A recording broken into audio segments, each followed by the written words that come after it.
A very interesting article.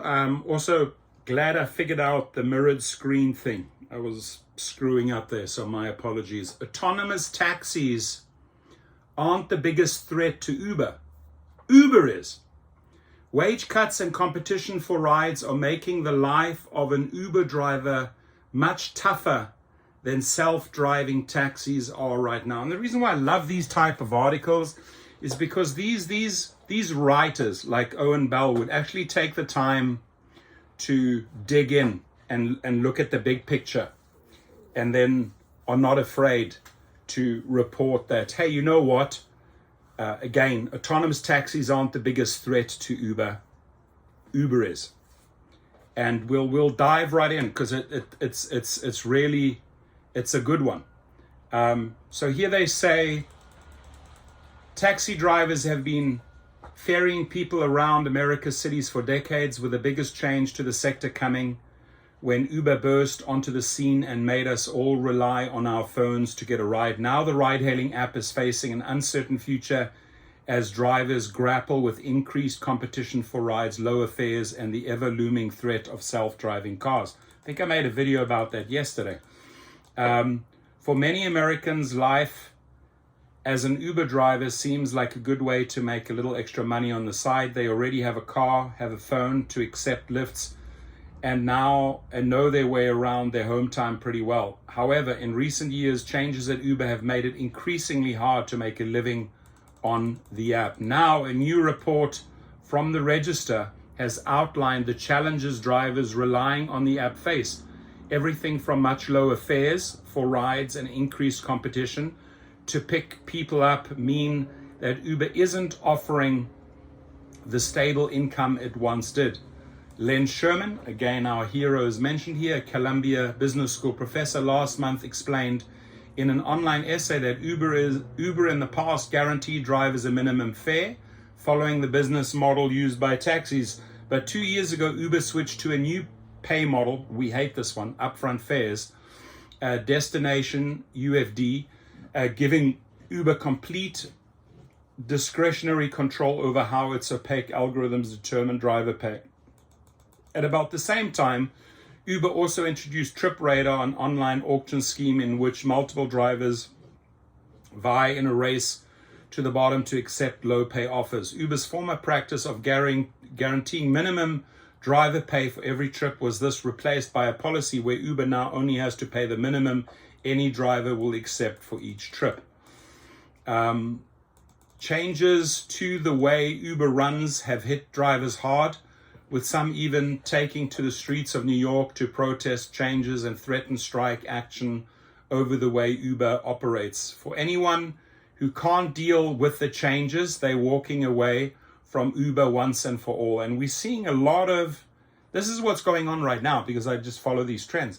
We're seeing a lot of drivers drop out, and we're actually seeing Uber reactivate accounts from 2-3 years ago. I've been watching this closely.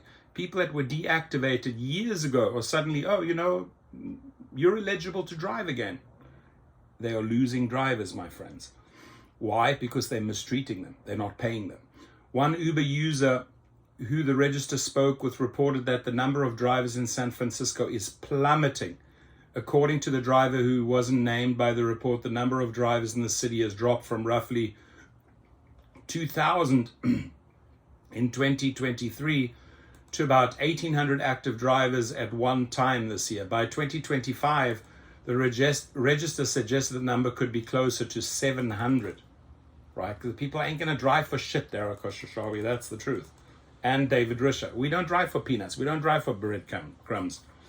While the lower profits for drivers is hitting the number of people who want to work for the app today, another factor is looming large over the company's future self-driving taxis. In San Francisco, Waymo has been offering rides since 2021 when it launched the Trusted Tester program. Now almost anyone can hitch a ride in a crisp self-driving Jaguar across San Francisco or further afield in cities such as Phoenix, Arizona, and this has Uber drivers worried.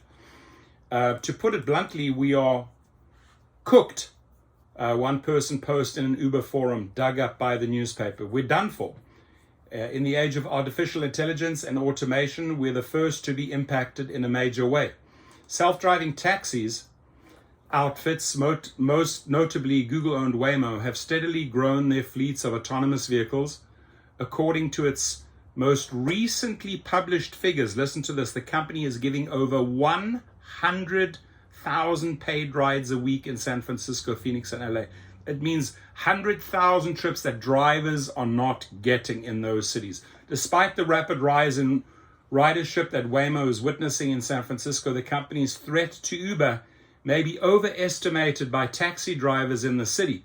Futurism adds that the cost of every self-driving Waymo sits around $300,000, and so far the company hasn't turned a profit. In fact, Waymo is reportedly operating at a loss of $2 billion so far this year. So hopefully, these companies shut down these projects once and for all, because it's just not cost efficient. I mean, you know how many trips you have to give and you have to maintain these vehicles, right? And people will vomit in them and piss in them and neglect them and misabuse them because there's no real driver in them. But $300,000 for a Waymo vehicle, I mean, are they going to see that money back?